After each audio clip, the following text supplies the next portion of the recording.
I মামা তাড়াতাড়ি চল, বাসে জামাই রয়েছে রে। এই রে ভাই অলরেডি কয় কি ওকে শরম লাগে না? আমি হইলে তো শরমে মইরাই যাইতাম। যাই হোক, পরে থেকে আবার দেখি।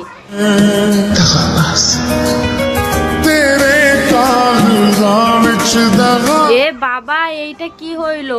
গাড়ি বেশি জোরে চালাইতে যে অ্যাক্সিডেন্ট করে উল্টে গেল। এখন কি হইবে ভাই? এটা তো আমার মাথার উপরে দিয়ে গেল।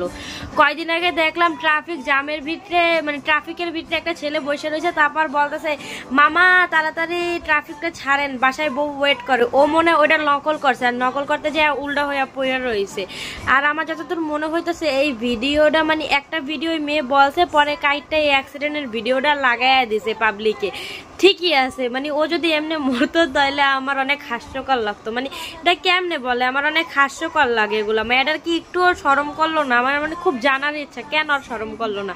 আমি হইলে তো মানে শরমে ওই জায়গায় মরেই যেতাম। আমি তো এমনি কইতেই পারতাম না ভাই। মাঝে মাঝে বাস কন্ট্রাক্টরের উপরে কিংবা বাসওয়ালার উপরে আমার এত রাগ হয়, মানে এত দেরি করে। আর পাবলিক মানে লোকাল বাসে তো একটু পর থামায়, একটু পর থামায় লোক নেয়। রাস্তার মাঝখানে থামায়, সাইডে থামায়, ডানে থামায়, বামে থামায়। যেই জায়গায় মানুষ দেখে সেখান থেকে টুক করে উড়ে গাড়ির ভিতরে ঢুকায়।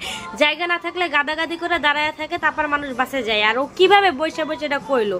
আর একটা কথা, আপনারা যারা মনে করতেছেন এটা সত্যি অ্যাক্সিডেন্ট, মানে সত্যি অ্যাক্সিডেন্ট না, যারা মনে করতেছেন তারা একটু খেয়াল করে দেখেন। জানলার পাশে হইলো যে মনে হইতেছে রাত, আর ওই অ্যাক্সিডেন্টটা হয়েছে দিনের বেলা। তার মানে এটা নিঃসন্দেহে ভুয়া একটা ভিডিও। দয়া করে এভাবে বিভ্রান্তি ছড়েন না, কারণ আমার মতো অসহায় বোকা মানুষেরা এগুলা সত্যি মনে করে। আর যদি সে আমার কাছে সে মাফ চাই সরাসরি, সোশ্যাল মিডিয়া যেহেতু সেটা ভাইরাল হয়েছে, সোশ্যাল মিডিয়া সে মাফ চাই, তখন আমি তাকে মাফ। প্যান কিনে, আচ্ছা প্যান কিনে যে ঝামেলাটা হয়েছে, আমি জানি না যে কতটুকু সত্য কিংবা কতটুকু মিথ্যা, কিন্তু টিকটকে যতটুকু দেখতে পারতেছি যে ভালো একটা ঝামেলা হয়েছে। কিন্তু এই যে কয়দিন পর পর এক একজনের কল রেকর্ড টাইপ একটা কিছু ভাইরাল হইতেছে, এটা আবার সাথীর মানে কোন একটা লাইভের সাথে হইলো যে অ্যাটাচ করে দেওয়া হইতেছে। আসলে কি এই কল রেকর্ডগুলো সত্যি? আমার অবুঝমন জানতে চাই যে এই কল রেকর্ডগুলো সত্যি কি না। কারণ ভিডিও যেগুলো ভাইরাল হইতেছে, সামনাসামনি বক্তব্য দিতেছে, আমরা বুঝতে পারতেছি যে এটা সত্যি, কিন্তু ওগুলো সত্যি কি না আমার প্লিজ একটু কেউ জানিয়ে দিন। এরপরে আলোচনায় আসছে সাকিব বুবলির ঘনিষ্ঠ মুহূর্তের একটা ভিডিও চিত্র। বুবলি আর সাকিব খানের ছবি ভাইরাল হওয়ার পরে অপু বিশ্বাসের পোস্টে পুরো মানে পোস্টের আশায় পুরো বাংলাদেশ ছিল। হাই এভরিওয়ান, আসসালামু আলাইকুম, আমি অপু বিশ্বাস আসছি। কিন্তু হঠাৎ করে দেখা যাইতেছে যে ভাইরাল উপস্থাপকের কাছে অপু বিশ্বাস এসে ইন্টারভিউ দিতেছে। এইটা কি কতটুকু সত্যি কিনা মিথ্যা, এইটা দয়া করে আমারে কেউ জানাইবেন। কারণ আমি আসলে কোনটা সত্যি কোনটা মিথ্যা খুব একটা ভালো মতো বুঝতে পারি না। কারণ আমি হইলাম যে না, মানে নাদান সহজ সরল একটা পাবলিক, যে হইলো যে না সরল সরল একটা গৃহিণী, যে উল্টা পাল্টা কোনো কিছুই বুঝতে পারে না।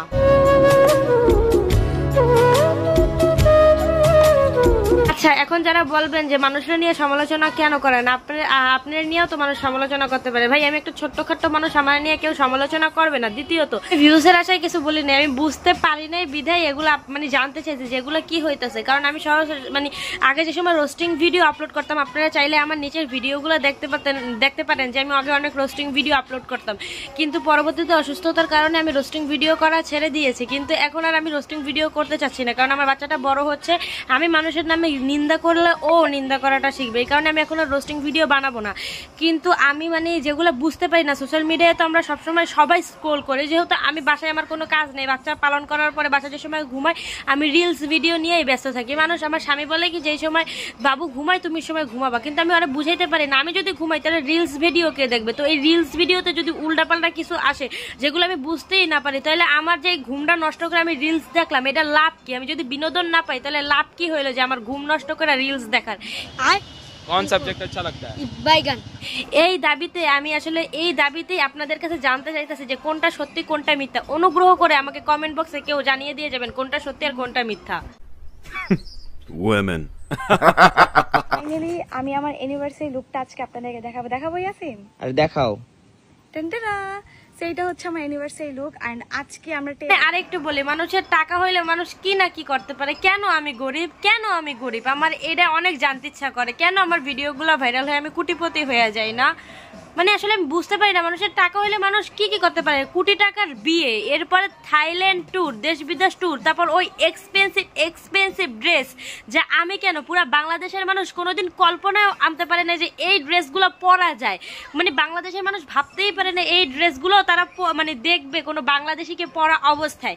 এরপরে আবার এখন রিসেপশন। ভাই কেন আমি গরিব ভাই? আমি তো থাইল্যান্ড দূরে থাকবো, আমি কক্সবাজার যাইতে পারি না, আমি এত গরিব কেন? আমি এত গরিব। রিসেপশন করা হয়নি তো ওইটার জন্য আমি রেডি হয়ে গেছি। দেখেন পুরা লাল। দয়া করে আমাকে বড়লোক বানানোর জন্য আপনারা অনুগ্রহ করে আমাকে একটু সাহায্য করেন। আমি একটু বড়লোক হইতে চাই। যদি আমি মইরা যাই আমি কিন্তু আপনাদের উপরে দাবি রাখবো, আমার নিঃশ্বাসে পুরো আমার কবর ফাইটে যাবে যে আপনাদের জন্য আমি গরিব হয়ে গেছি। কারণ আমি মানে গরিব হয়ে যাবো কি, আমি তো জন্মগত ফকিন্নি, আর আপনাদের জন্য আমি বড়লোকও হইতে পারি না। দয়া করে আমাকে সবাই একটু লাইক কমেন্ট করে সাপোর্ট করে আমাকে বড়লোক হতে সাহায্য করবে, নাহলে আমি কিন্তু মরে যেয়ে ভূত হয়ে আপনাদের ঘাড়ে আক্রমণ করব। ট্রেলারের ভিডিও দেন, আপকামিং রিলস ভিডিও সবকিছু কিন্তু শেয়ার করবো। সো এই পেজকে বেশি বেশি ফলো ভাই এগো যে কত কিছু করতে ইচ্ছা করে, আর আমি আমার জামাইরে আজকে 1 বছর ধরে কইতেছি আমার একটা লাল শাড়ি কিনা দাও, লাল শাড়ি কিনা দাও, লাল শাড়ি কিনা দাও। তাও তো এদের মতো এত এক্সপেন্সিভ শাড়ি চাই নাই, তাই আমার স্বামী আমাদের শাড়ি কিনা দেয় নাই। তাহলে ভাবেন এরা কত বড় লোক ভাই, কত বড় লোক। মানে বইয়ের ইনকামে তো ইয়াসিন পুরা মানে বড় লোক কি কুটিপতি হয়ে গেছে, আর এদিকে আমি একটা ফকিন্নি, নিজেও ইনকাম করতে পারি না, নিজের জামাইয়ের অত ইনকাম নাই। তাই কারণে শখ করে বসে থাকি। আর এই সময় স্বামী কিনা দিতে না পারে, ওর সাথে ঝগড়া বাজানোর পরে যেইটা পাইতাম সেইটাও পাই না। হায় আমার কপাল।